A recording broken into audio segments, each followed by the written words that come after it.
Meus irmãos, nós vamos continuar a nossa série de mensagens no livro de Ruth. E hoje, capítulo 3. Ruth, capítulo 3. Senhor Orlando, o senhor está me ouvindo bem aí? Está bem? Ana Clara, está me ouvindo bem? Joia.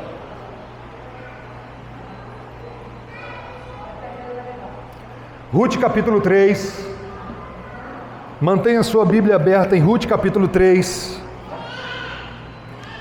Inicialmente, vamos ler os 4 primeiros versos.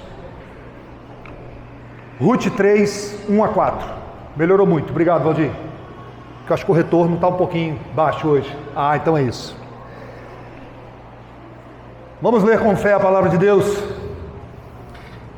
Noemi, a sogra de Ruth, disse: minha filha, não é verdade que eu devo procurar um lar para você, para que você seja feliz? E esse Boaz, na companhia das cujas servas você esteve, não é um dos nossos parentes?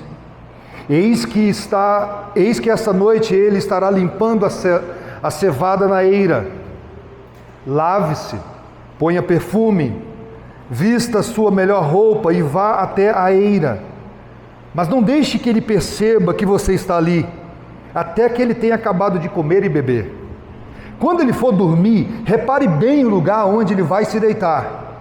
Então vá, descubra os pés dele e deite-se ali.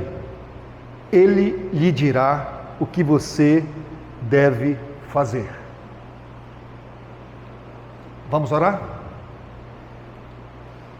Peça a Deus aí por você agora. Eu não sei se os jovens combinaram, porque hoje eu vou falar sobre casamento. Tem um bom número de jovens.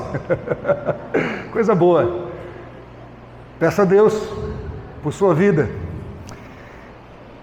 Deus, louvado seja o nome do Senhor. Tua palavra diz que tudo que outrora foi escrito, para o nosso ensino foi escrito, para que pela a consolação das Escrituras nós tenhamos esperança. Que as minhas limitações não venham ser empecilhos, Senhor, para o Senhor falar ao coração do teu povo.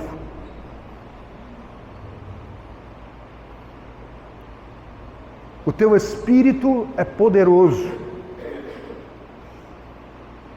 para testificar com o nosso Espírito que somos filhos, para ministrar o coração da tua igreja, da noiva de Cristo. E nós imploramos, de maneira que precisamos ouvir a tua voz. É o nosso pão diário, que alimenta a nossa alma, que fortalece a nossa musculatura espiritual. Nós não queremos sair daqui, Deus, com mais informações sobre o livro de Ruth. O desejo do nosso coração é sair daqui transformados, compreendendo melhor Cristo, o nosso resgatador. Usa a minha vida apenas como instrumento em tuas mãos. No nome de Jesus, amém. Quem aqui assistiu Casa de Papel? Uma série do Netflix. Alguém? Eu não estou fazendo apologia ao filme ou à série, uma defesa, mas eu sou alguém que gosto de assistir e tento reter aquilo que é bom, aquilo que eu posso aplicar na minha vida. E ali você ouviu falar de um homem chamado Álvaro Antônio Garcia Pérez. É o professor, mais conhecido como Sérgio Marquina. É um bandido que planejou roubar a Casa da Moeda da Espanha. Seria o maior assalto da história. Depois, quando você começa a assistir a série, você vai descobrir que, na verdade, esse plano era do seu pai. Era o pai que tinha esse desejo e ele continuou ali tentando, então, esse assalto. Ele reúne, então, um grupo específico de pessoas, gasta um tempo passando o plano. Ele é um homem muito calmo, muito sagaz, muito equilibrado emocionalmente e alguém que sempre tem uma carta na manga. É alguém que sempre está adiantado, está um passo à frente. Existe nessa série uma espécie de romance, uma policial se apaixona por ele, e ele se apaixona pela policial também. Mas o ponto que eu quero destacar dessa série é que você percebe que foi algo muito bem elaborado, um plano muito bem feito, estudado. E o texto de hoje fala de um plano, aparentemente estranho, mas é um plano. E essa é uma das belezas da Bíblia, porque Deus não deixa de registrar para nós até os nossos planos estranhos, que você tem, que eu tenho também. O meu professor de Antigo Testamento, ele falou em sala de aula para a gente certa vez, falou assim: olha, Hollywood ainda não descobriu a Bíblia, os roteiros estão ali, Deus não deixou de registrar essa história como a de hoje. Se você está acompanhando a série, você sabe que Noemi e Ruth já estão em Belém. Ruth está trabalhando, trazendo alimento para casa. A mão invisível de Deus está guiando a história de Ruth, guiou os pés de Ruth até os campos de Boaz, aquele que é um parente do seu sogro, de Elimeleque. E com um detalhe importantíssimo que você não pode piscar, sem o extraordinário acontecer. O livro de Ruth não tem a terra tremendo, o livro de Ruth não tem sonhos, não tem visões, não tem revelações, não tem profetas. A vida acontece no ordinário. E Deus está conduzindo a história, onde Deus vai cuidando de maneira especial da sua serva, alguém que disse de maneira linda e especial: o teu Deus é o meu Deus, o teu povo é o meu povo. E Deus está sendo benevolente. Aquele amor que eu expliquei para vocês na semana passada, Hesed, o amor teimoso que o Augusto Nicodemos fala. Ao mesmo tempo que Deus está cuidando de Ruth, Deus está resgatando o coração de Noemi, porque Noemi volta para Belém no estado de amargura. Ela perdeu o seu marido e os seus 2 filhos. Ruth é convertida mesmo diante do anti-evangelismo da sua sogra. Ela disse: volte para os seus deuses, minha filha, volta para a sua família. E mesmo assim, ela continuou querendo servir o Senhor. O plano de Deus está se desenrolando. O intento do Senhor está acontecendo. Sabe por quê? É aquilo que você conhece lá no final do livro de Jó. Porque nenhum dos teus planos podem ser frustrados. E algo que você não pode piscar é que os gentios estão sendo inseridos na aliança, já no Antigo Testamento. Uma moabita é colocada agora na história da redenção de maneira linda. Porque um dia Deus chamou Abraão e disse: sai da tua terra e da tua parentela, e de ti farei uma bênção para todas as nações. Para todas as nações. E agora uma moabita entra na história. Eu disse para vocês também na semana passada que Boaz é filho de uma mãe que é uma ex-prostituta, Raabe, que antes de entrar na terra prometida, ela recebe os espias. E justamente isso, irmãos, isso é muito curioso como a Bíblia trata dessas questões. O Boaz, que está recebendo Ruth, uma ex-moabita, é filho de Raabe. E aqui nós temos, no capítulo de hoje, o ponto alto da história, que é marcado por muita tensão. Algo estranho está se desenrolando aqui no capítulo 3. No final do capítulo 2, nós vimos que Noemi, na verdade, já vislumbrava a possibilidade de Boaz ser um benfeitor, o resgatador. A luz brilhou. Ela disse: esse homem que você trabalhou no terreno dele hoje, ele é nosso parente. E vimos como Ruth foi bem protegida, cuidada, trabalhando ali nos campos de Boaz. Quem sabe, Noemi pensou: esse é um bom candidato. Um bom marido para você, Ruth, um protetor. Queridos, descanso e proteção são 2 necessidades básicas de qualquer um aqui. Descanso e proteção. Na semana passada eu disse para vocês no final do sermão que a graça de Deus tem rosto. Boaz é um rosto da graça de Deus.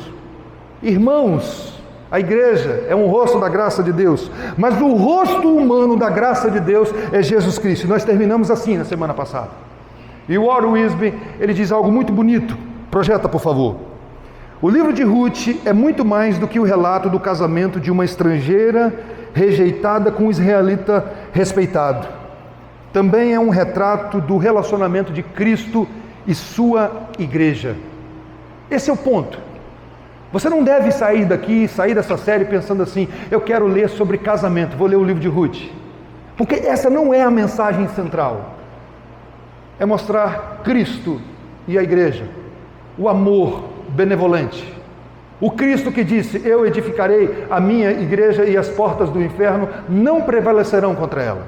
Mas nós podemos sim também aprender desse livro sobre casamento, sobre o cuidado que nós devemos ter, e eu espero em Deus que Deus use essa mensagem dessa noite para abençoar você, abençoar a minha vida, abençoar você, jovem.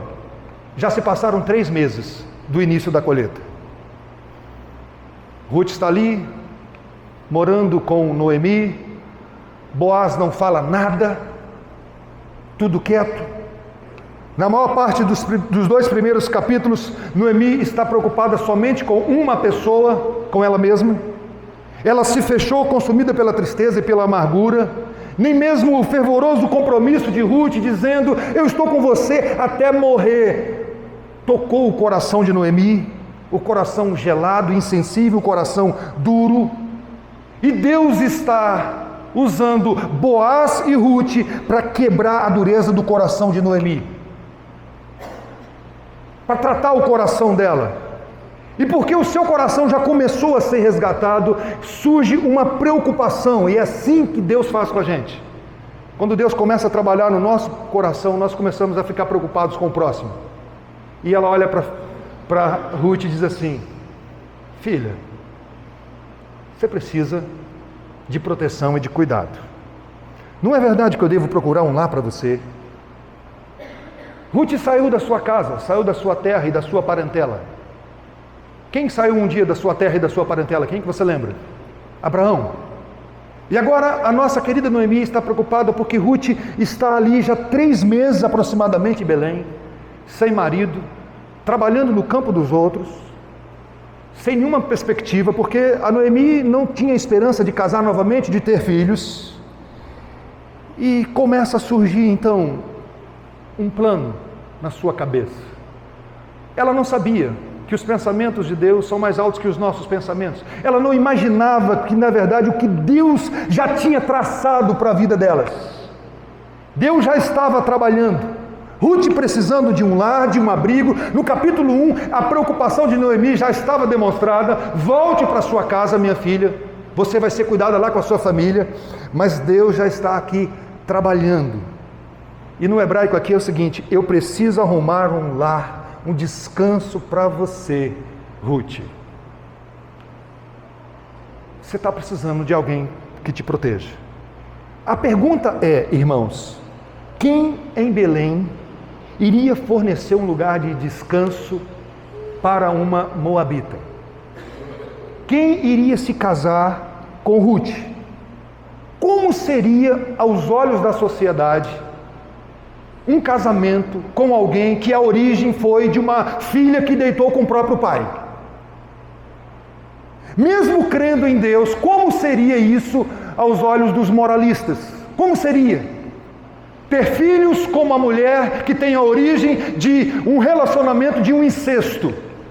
Como seria isso? Um plano então surgiu na cabeça de Noemi, um plano perigoso. E a pergunta teológica da noite é: os planos humanos vão colidir ou coincidir com os planos de Deus? O plano de Noemi vai colidir ou coincidir com o plano de Deus para a vida dessas moças, dessas irmãs, dessas mulheres? Lembrando que no livro de Ruth você não tem confirmação. Ele não coloca lá o novelo para ver se Deus está confirmando ou não. Aqui não tem revelações, aqui não tem sonhos. E Noemi então começa a falar. Verso 2, projeta.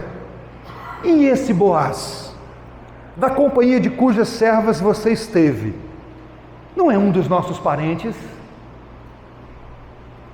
Eis que essa noite ele estará limpando a cevada na eira. Ele é nosso parente. Está implícito aqui que ele é solteiro. Ô Ruth, aquele homem que você trabalhou e que te acolheu muito bem, Ele é nosso parente. Ele está solteirão. E hoje ele vai estar lá à noite, na roça. O Elimeleque, o seu sogro, marido de Noemi, tinha um pedaço de terra, mas não tem filhos. O resgatador, também chamado de Goel, é uma figura muito interessante aqui no Antigo Testamento. Porque no Antigo Testamento, irmãos, não tinha aposentadoria. Em Israel não existia aposentadoria. Como funcionava então o futuro das pessoas? Havia alguns mecanismos legais, principalmente ligado à terra, que era a fonte do sustento de todas as pessoas, aquela terra que mana leite e mel. Como funcionava isso? Deus era o dono da terra e cada família recebeu a responsabilidade de ser mordomo, nunca dono, eles eram mordomos. Por isso que é importante quando você lê Gênesis 1:1, no princípio criou Deus os céus e a terra é de Deus e Deus dá a terra para quem Ele quer. Por isso que não foi injustiça da parte de Deus quando Deus deu a terra prometida para o seu povo. Deixou eles usufruir daquela terra. E aquele momento específico da história, quando eles entraram na terra prometida, onde Deus disse, podem conquistar a terra, onde vocês colocarem a planta dos pés de vocês, será de vocês. Vocês podem cuidar, vocês vão se alimentar dessa terra. Cada família recebeu uma porção para administrar. Foi dividido em 11 tribos. A tribo de Levi não recebeu terra. E dentro dessas tribos, cada família. Mas você sabe muito bem que nós vivemos num mundo caído e alguém pode ficar endividado por vários problemas. Uma doença inesperada, uma má administração.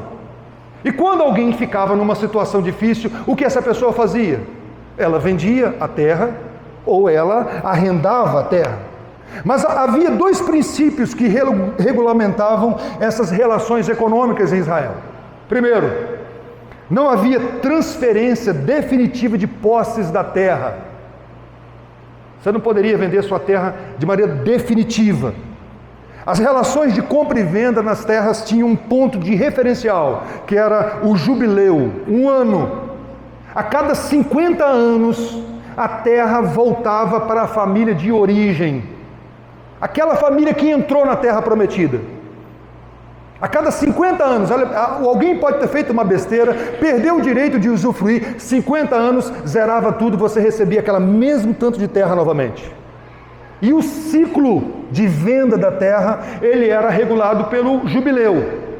Quando estava aproximando o jubileu, a terra caía de preço. Porque você ia comprar, ia ter pouco tempo para poder usufruir daquele período. Então é fácil calcular. Chegando perto do jubileu, a terra caía. É por isso que você tem genealogia na Bíblia, sabia? Uma das funções da genealogia é nos ensinar quem pertence à terra. Quando o povo foi para o cativeiro, você voltava e sabia, a minha terra é aquela terra ali, ó. Aquele pedacinho de terra ali é meu. De onde eu tirei isso, gente? Você não leu o Levítico, né? Então, essa semana você tem como tarefa ler Levítico, você vai aprender tudo isso que eu estou falando lá, em Levítico. O segundo princípio era o resgate. Você se endividou, mas você tinha um parente que tinha uma situação financeira boa. Ele poderia resgatar por você, comprar e devolver para você continuar usufruindo daquela terra que mana leite e mel. Essa era a figura chamada Goel, o resgatador. Ele pagaria dívidas e devolveria para você, exceto se a linhagem desaparecesse. Como Elimeleque não tinha filho homem, como então aconteceria o resgate das suas terras? Ele não tinha nenhum filho, nenhum descendente masculino. E aí que você vai entender o problema da esterilidade no Antigo Testamento. Porque era tão complicado quando alguém era estéril. E aqui entra mais um princípio do Antigo Testamento, o levirato. O que é o levirato? Você se casou, não teve filhos, você morreu, o seu irmão assumiu o seu lugar, casava com a sua esposa, e o primeiro filho seria seu, não dele, para continuar a sua descendência. Essa era a maneira que Deus estabeleceu. Só que Noemi não tinha filhos, e nem Ruth teve filhos com os filhos de Noemi. Com o filho. Como resolver? O que é essa lei, irmãos? Qual a aplicação dessa lei para nós hoje? E para eles também. Essa lei servia de lembrete de que tudo, no final das contas, pertence ao Senhor. que Ele é o dono da terra, do mar, de todo o ouro, de toda a prata. Ele dá para a gente o privilégio de administrar e usufruir por algum tempo. Isso serve para você hoje. Não sei se você já percebeu quando você foi no velório. Você percebeu que o caixão não tem gaveta? Fica tudo aqui, tá? É assim mesmo, a vida é assim. Do jeito que você vem ao mundo, nu, você... Às vezes te coloca um paletó bacana, né? Mas não tem jeito. Não leva nada. E diferente de Sara, que tentou ajudar a Deus, Noemi aqui não está querendo dar uma ajuda a Deus. Ela está agindo dentro da lei, dentro do princípio bíblico. E um outro ponto importante é que não era qualquer homem que poderia ser um resgatador. Tinha que ser alguém que tinha dinheiro, com condições. E outro princípio importantíssimo: não havia obrigação. Tinha que ser algo voluntário. A pessoa tinha que desejar fazer isso pelo seu parente. E Deus guardou um homem. Deus guardou um homem chamado Boaz. Essa esperança de um resgatador já havia brotado no capítulo 2. Mas de que maneira uma mulher poderia chegar para um homem e falar assim: eu estou constrangida, mas você não quer ser meu resgatador, não? Não é estranho? Não é? O que Ruth fez? Aqui que entra um ponto importantíssimo. As avós que estão aqui, ó.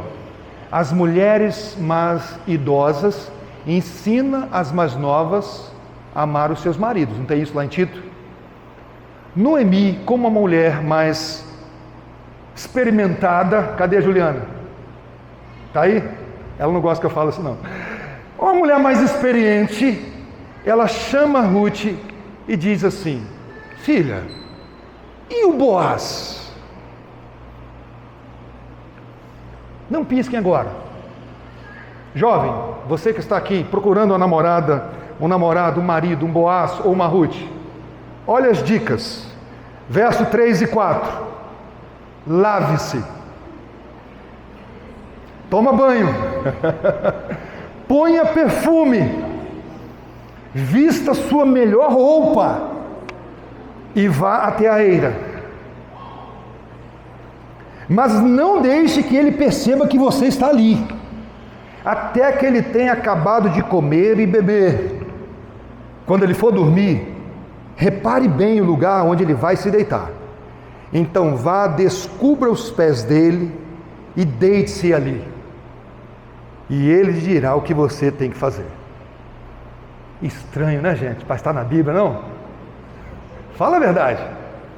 Você sabe o que Noemi está dizendo? Não chega como uma doidona, não, tá? Vai com calma. Toma um banhozinho legal primeiro. Não chega desesperada, não. Vai de mansinho. Depois que ele comer e beber e começar a dar umas risadas, um pouquinho alegre por causa do vinho, e eu sei que o assunto bebida é um assunto, a bebida alcoólica é um assunto complicado no nosso meio,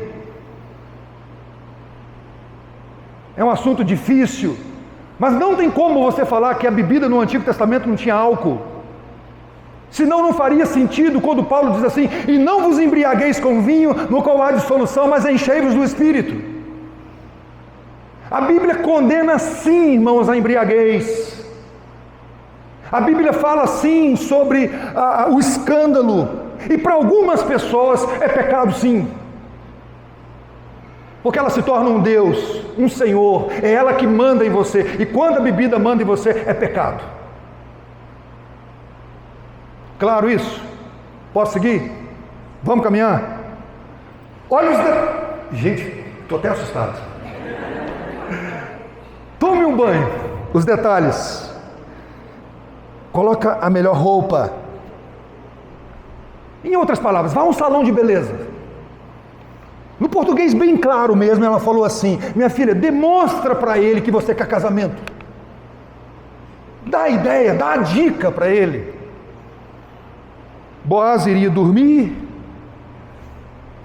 na roça, nos montes de cereais. É bem verdade que as instruções de Noemi aqui são extremamente ambíguas, ficam um pouco em aberto. Algumas coisas complicadas poderiam acontecer nessa noite. Os comentaristas se dividem aqui. Mas eu gosto do Paul Miller, que disse que a Noemi acreditava no caráter de Boaz, que demonstrou até agora que ele é um homem sério, que se ele quisesse aproveitar de Ruth, ele já teria se aproveitado. Mas por que, irmãos, descobrir os pés? Que história é essa? Que prática estranha é essa? Existe um distanciamento cultural. São muitos anos antes de Cristo. Mas imagine agora o leitor israelita escutando essa história. Qual é o período que aconteceu o livro de Ruth? Juízes. Quem é Ruth? Uma moabita. Depois de um trabalho, de um dia difícil de trabalho, de algumas canecas de vinho, de noite, vai dar certo isso, gente? Será que a moabita vai fazer o que ela fez na sua origem? O vinho está ali. Será que nós vamos ver mais uma vez uma moabita envolvida na escuridão da noite? Abre aspas aqui, irmãos, rapidinho. Boaz é um homem solteiro e bem resolvido, maduro. Isso não significa que tem alguma coisa errada com ele, ok?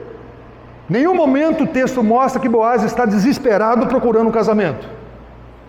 Tá certo, gente? Porque às vezes nós vemos assim um rapaz solteiro que não está desesperado para namorar, o pessoal começa a falar assim, tem alguma coisa errada com esse rapaz, por que ele não namora?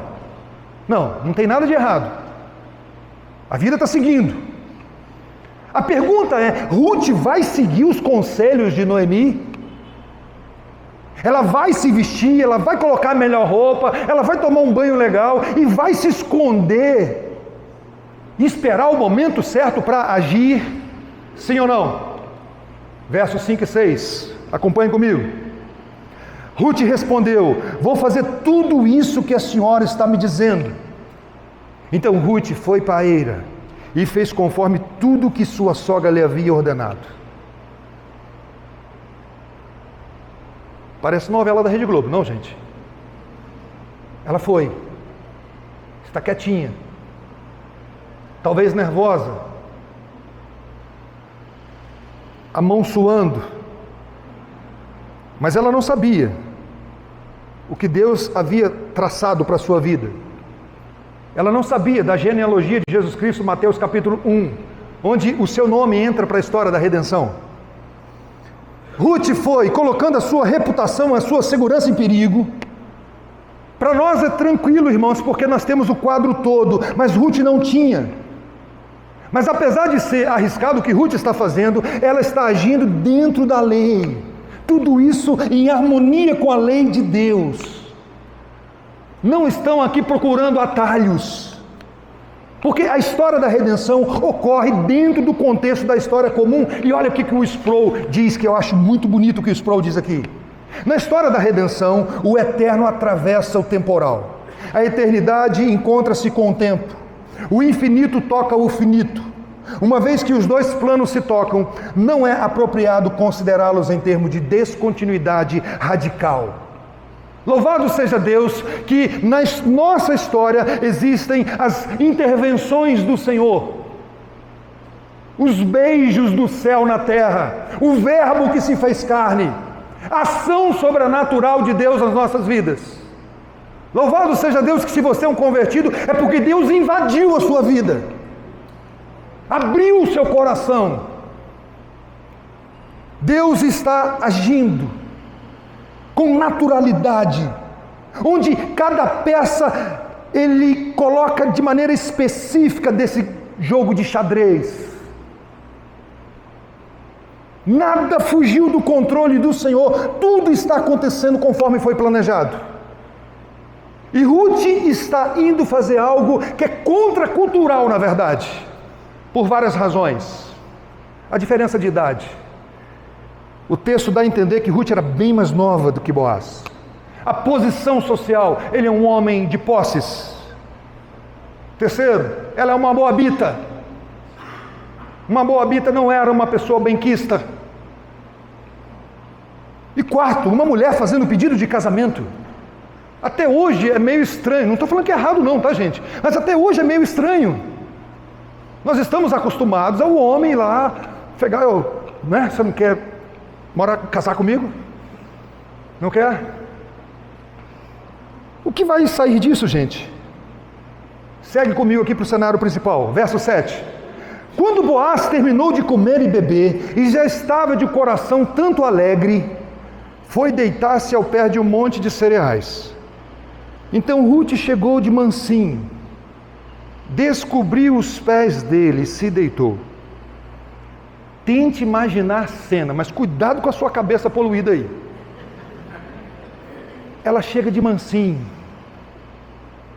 calma, serena. A pergunta que eu faço quando eu olho para esse texto, essa menina ficou escondida onde? Que ele não percebeu.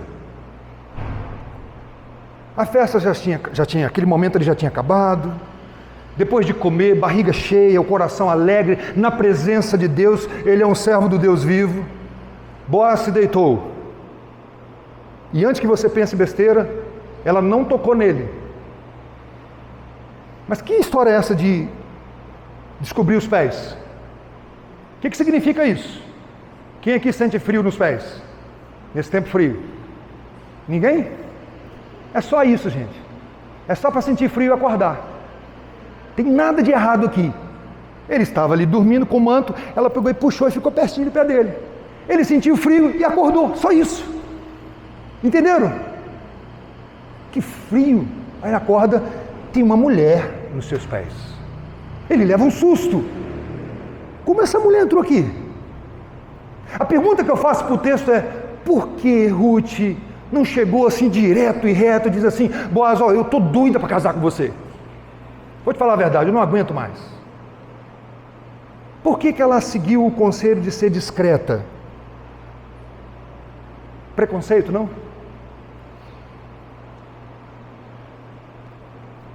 O que vocês acham? Vergonha? Lembre-se, não era obrigatório, era algo opcional. Ruth era uma moabita, gente. Carregar esse título de moabita é muito complicado. Não é todo mundo que está disposto a casar com a moabita. Eu não sei se você já sofreu com a questão do preconceito. Não é fácil lidar com isso. Só quem sente na pele sabe o que é isso. E ela então, sabiamente, se aproxima, tira ali o manto do pé dele, ele sente frio e acorda. Cena seguinte, projeta. Aconteceu que no meio da noite, o homem se assustou e sentou-se, e eis que uma mulher estava deitada aos seus pés.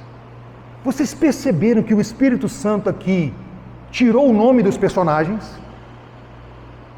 É para chamar a nossa atenção. Um homem e uma mulher deitados, ou num lugar escuro, sem ninguém vendo. O que vai acontecer agora? O que naturalmente acontece? Um homem e uma mulher sozinhos, sem ninguém vendo. E você sabe que a origem dos moabitas, eu sempre vou voltar a esse ponto, eles estavam numa caverna, um pai e duas filhas. Surge no coração de uma filha: vou embebedar meu pai, eu durmo com ele hoje e amanhã você dorme com ele. A mais velha, que gerou os moabitas, dormiu primeiro.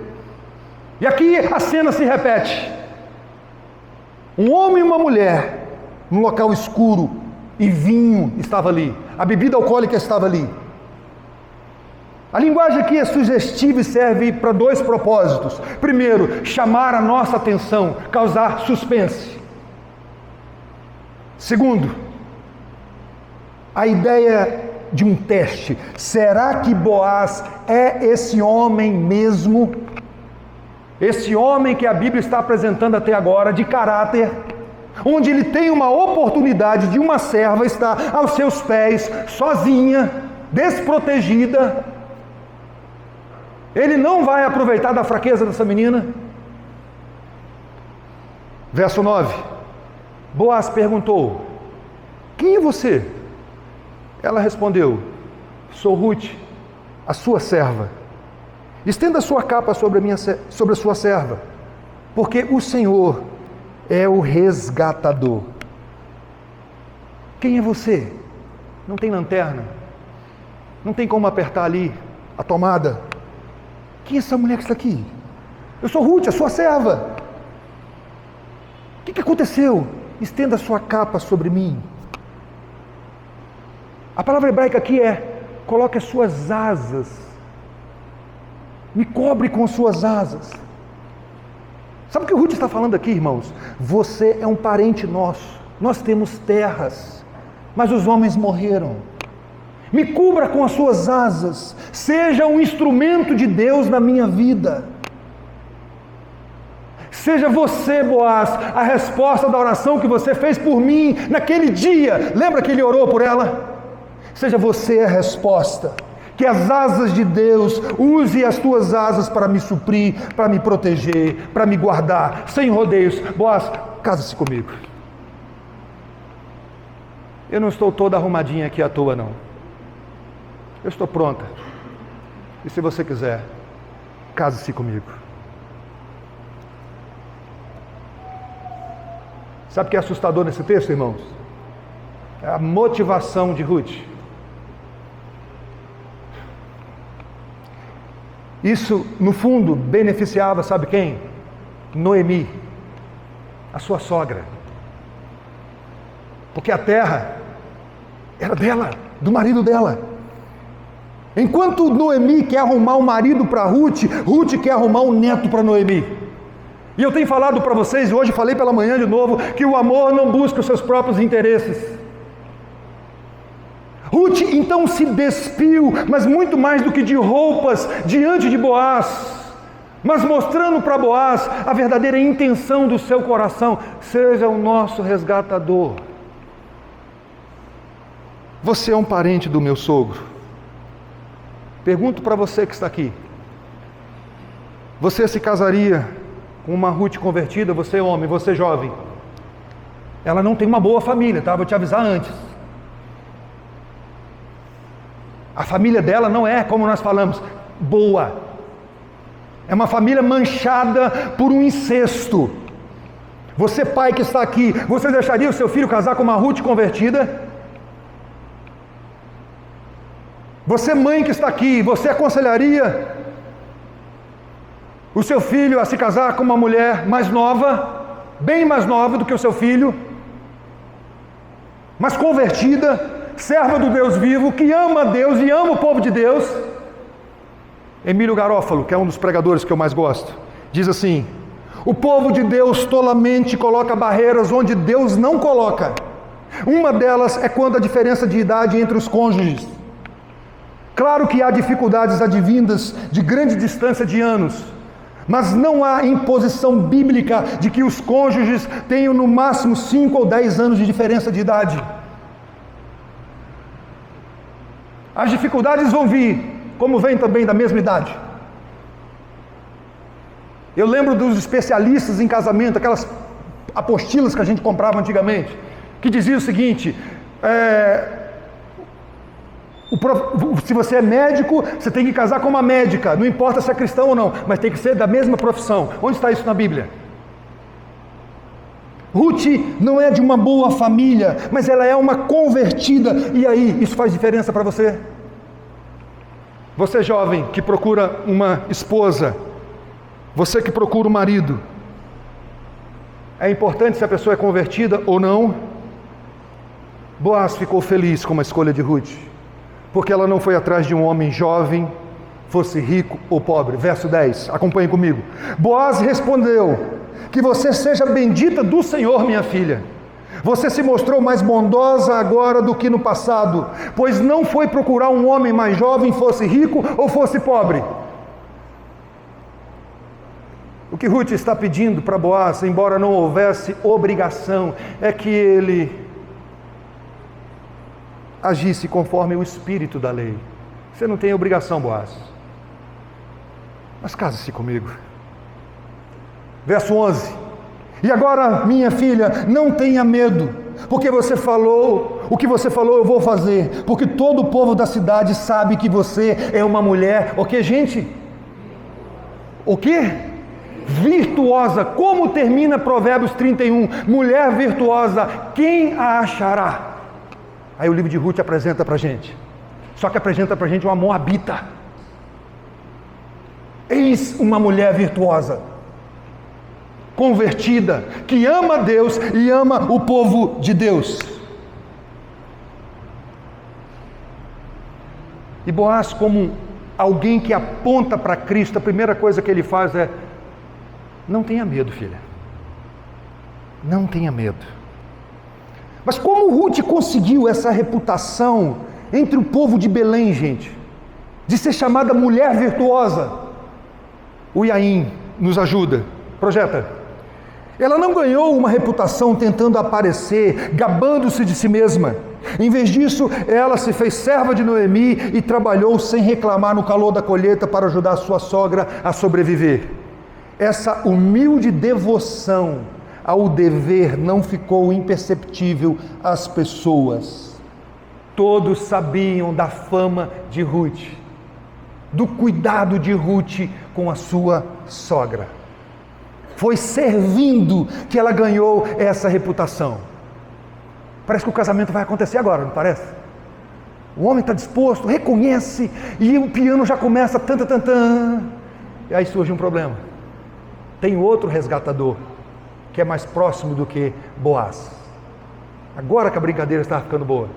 Olha aí o que diz o verso 12 e 13. Sim, é verdade que eu sou resgatador, mas há ainda outro resgatador que é parente mais chegado do que eu. Fique aqui essa noite. Pela manhã, se ele quiser resgatar você, muito bem, que ele faça, ou ele que o faça. Mas se ele não quiser, eu farei. Eu garanto para você, Ruth. Tão certo como vive o Senhor, deite-se aqui até de manhã. Boaz não era o parente mais próximo. O outro precisava abrir mão, não era obrigado, mas ele estava na vez. Boaz deseja ser o resgatador, mas não quer ser a qualquer custo, a qualquer preço.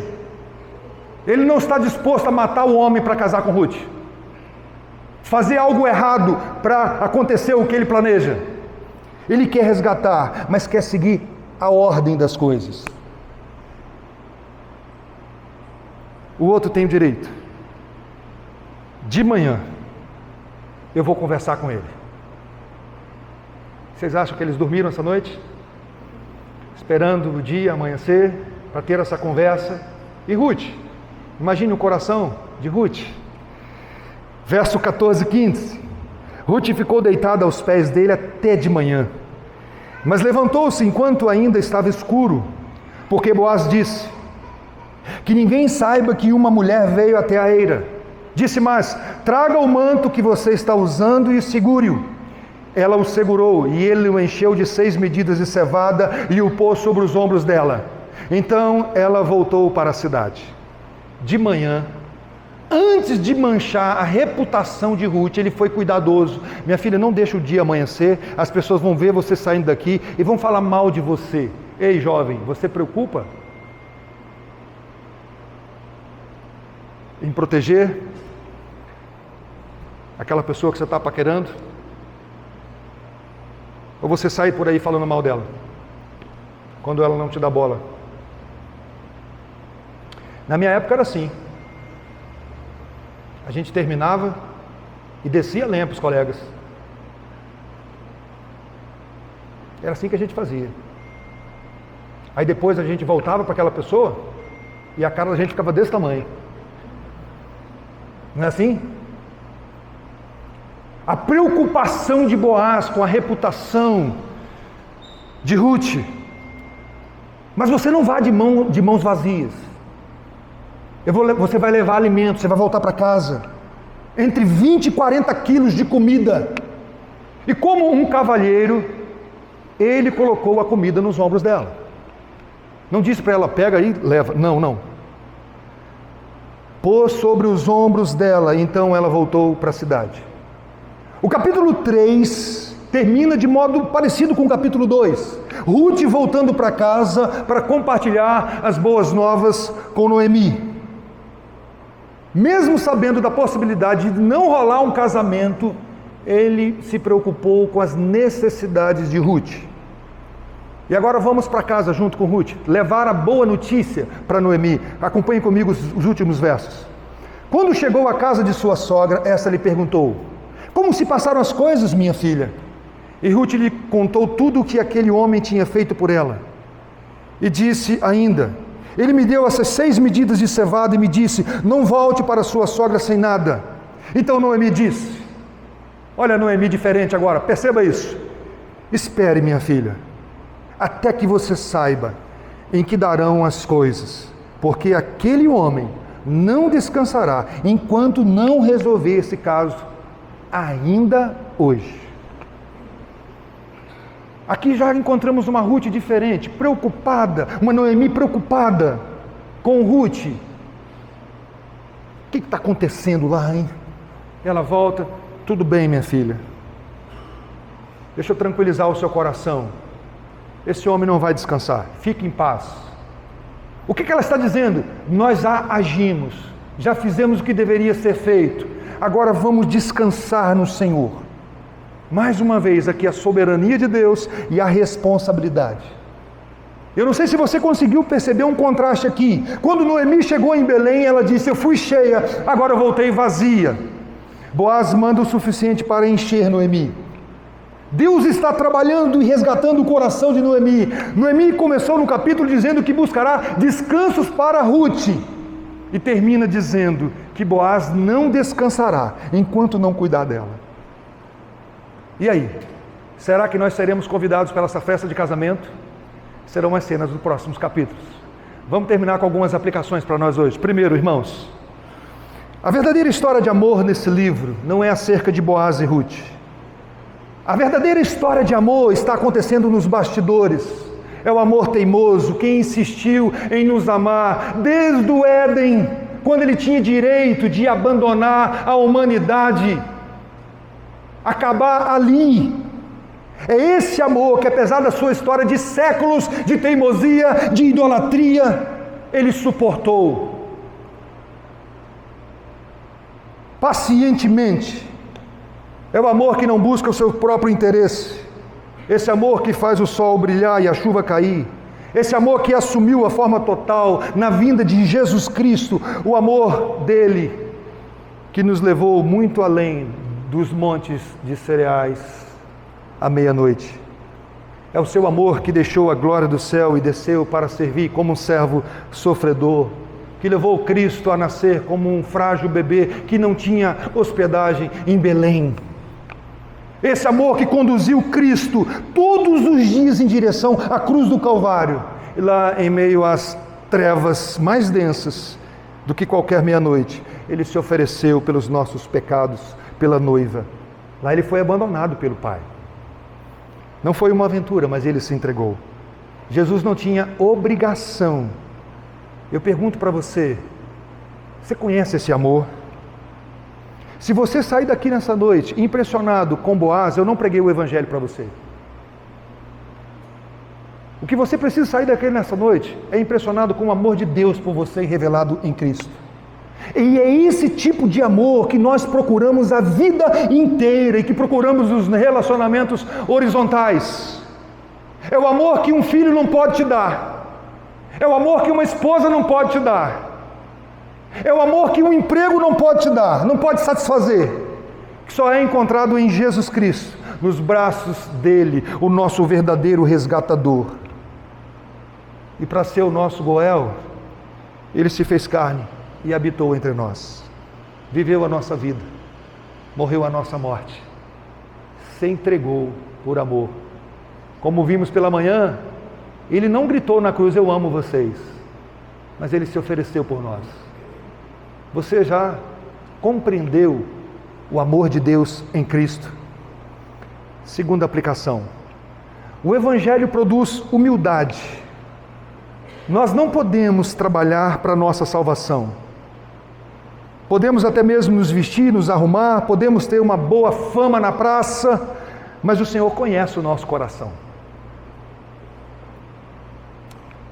Não importa o quanto perfume, quanto sabonete, qual a gravata, qual o vestido, não podemos nos maquiar diante de Deus. Todos nós somos, por causa do pecado, naturalmente sujos diante de Deus. Deus nos ajude a lembrar que se você é filho de Deus, você é por causa de Cristo. Não é porque você tem um caráter aprovado. Não é porque você é acima da média. Porque somente o sangue de Cristo nos purifica de todo o pecado. Por isso, não somos melhores que ninguém. Eu estou dizendo ninguém. Pessoas com passado complicado têm lugar aqui, entre nós. E nós podemos sim chamar de irmãos, se essa pessoa está em Cristo, como Ruth, onde ela tem o privilégio de participar da mesma ceia que você que foi criado na igreja, que nunca teve um passado manchado como o de Ruth, porque você precisa do mesmo Cristo de Ruth, do mesmo Cristo, da mesma redenção. É verdade que nós somos inacabados, mas podemos ter certeza, assim como Boaz não iria desistir desse casamento, o Espírito Santo jamais desiste de você. Se Ele começou uma boa obra na sua vida, Ele vai terminar. Eu coloquei um dia no meu status: eu ainda estou em obra, tenha paciência comigo, o Redentor está trabalhando. Eu amo esse texto aqui, ó, Filipenses 1,6, marca na sua Bíblia aí. Estou certo de que aquele que começou a boa obra em vocês há de completá-la até o dia de Cristo Jesus. Deus não vai descansar nem um milésimo de segundo enquanto não acabar a obra que Ele começou na minha vida e na sua, se é que Ele começou na sua vida. A pergunta que você deve fazer é: Deus começou algo em mim? Eu tenho convicção de que Deus já operou, já efetuou o seu querer na minha vida. Terceira aplicação para nós: cuidado para não fazer da soberania de Deus uma desculpa. E nós somos doutores em fazer isso. Deus está no controle, posso cruzar os braços, não vou fazer nada. Se tiver que acontecer, vai acontecer. É assim mesmo? Deus não te responsabiliza com nada? Aprendemos com Noemi que nós só devemos descansar depois de termos feito tudo o que estava nas nossas mãos para fazer. Toma banho, filha. Coloca uma roupa bacana. Passa perfume.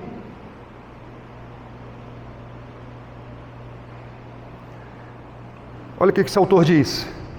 Em conclusão, tomado como um todo, o capítulo ensinou que Deus desempenha seu trabalho através de crentes que aproveitam oportunidades inesperadas como sendo presentes de Deus. Existem momentos na nossa vida que nós temos que esperar, sim, mas existem momentos que nós precisamos agir. Noemi esperou um tempo, e como ele não agiu, não aconteceu nada, chegou o momento agora: eu preciso fazer algo. O que eu tenho que fazer? Qual é a minha responsabilidade? Quem sabe existe algo que você precisa fazer e que você está orando, mas não está fazendo aquilo que está nas suas mãos para fazer. Quem sabe? Quarta aplicação: depois de ter feito, descanse. Descanse de verdade. Nós não escrevemos a nossa história, gente. A história é a história de Deus. Provérbios 16:1 diz assim: o coração do ser humano pode fazer planos, mas a resposta certa vem dos lábios do Senhor. É por isso que na nossa oração deve sempre terminar: Senhor, mas que seja feita a Tua vontade. E se aquilo que eu estou pedindo, Senhor, não está em harmonia com a vontade do Senhor, muda o meu coração, Deus. Sabe por quê, irmãos? Às vezes nós queremos muito algo e nós esquecemos que o nosso coração ainda não é totalmente puro. Lutamos com o amor desordenado. E termino com uma palavra de consolo para a gente. Mais uma vez o Emílio. E assim encerro. Hoje já experimentamos a alegria de descansar na obra consumada de Cristo. Mas esse ainda é só um aperitivo. Apenas as primícias, os primeiros frutos. Ainda resta um descanso final. Um casamento aguarda sua noiva. Quando a obra da redenção planejada e executada pelo Deus Trino for consumada, tudo será recriado em perfeita ordem e proteção. Deus ainda tem algo guardado para você. Não entre em desespero. Ore, faça a sua parte e descanse no Senhor. Mas descanse de verdade. O presbítero Marcão leu hoje aqui: eu lancei diante de ti todas as minhas ansiedades. Augusto Nicodemos tem um livretinho que ele diz o seguinte: nós só podemos falar que Deus não quer Itaperuna inteira convertida, eu estou aplicando aqui para nós, se nós evangelizarmos Itaperuna como Paulo evangelizou, e diz assim: Senhor, posso ir embora?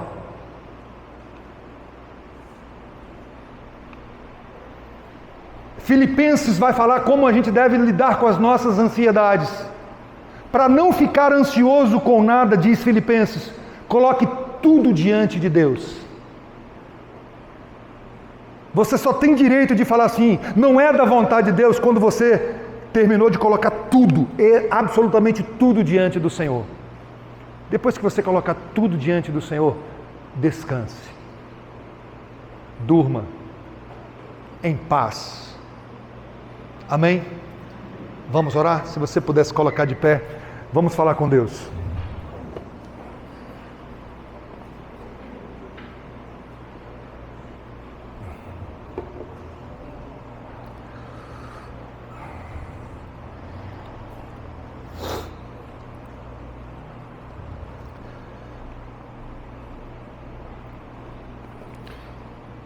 Eu queria que você te dá um tempinho aí para você falar com Deus em resposta àquilo que você ouviu. Qual seria a sua oração nessa noite?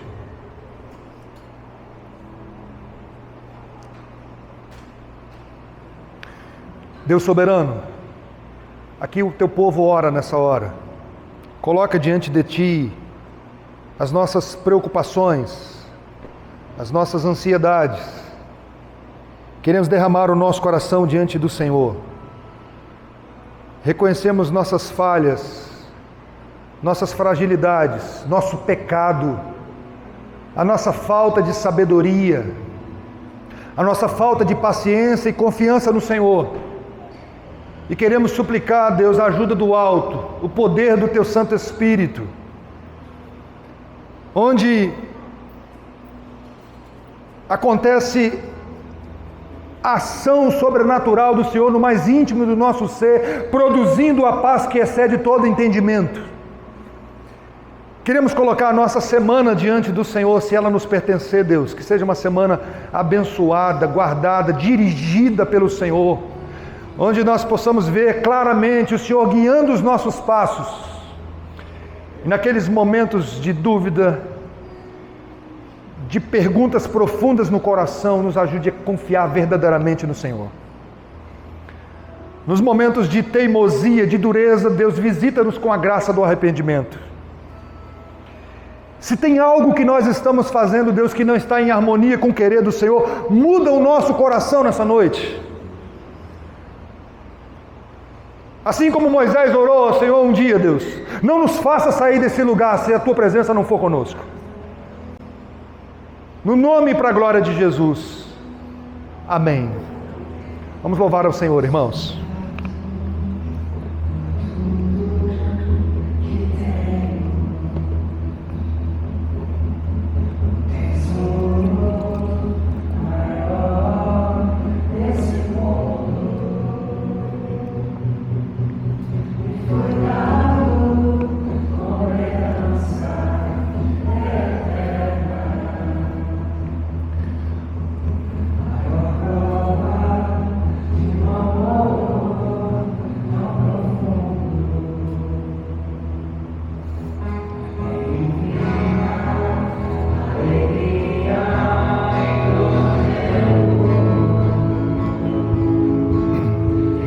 Bora.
A graça maravilhosa de Jesus Cristo, o nosso Redentor, que o amor do Pai, o amor teimoso, o amor que não desiste do seu povo, que as doces consolações do Espírito Santo repousem sobre nós, Igreja Presbiteriana Cidade Nova, mas com todos aqueles, não somente aqui, que professam a fé em Cristo Jesus, nosso Salvador. Amém, amém, amém. Uma semana abençoada, gente.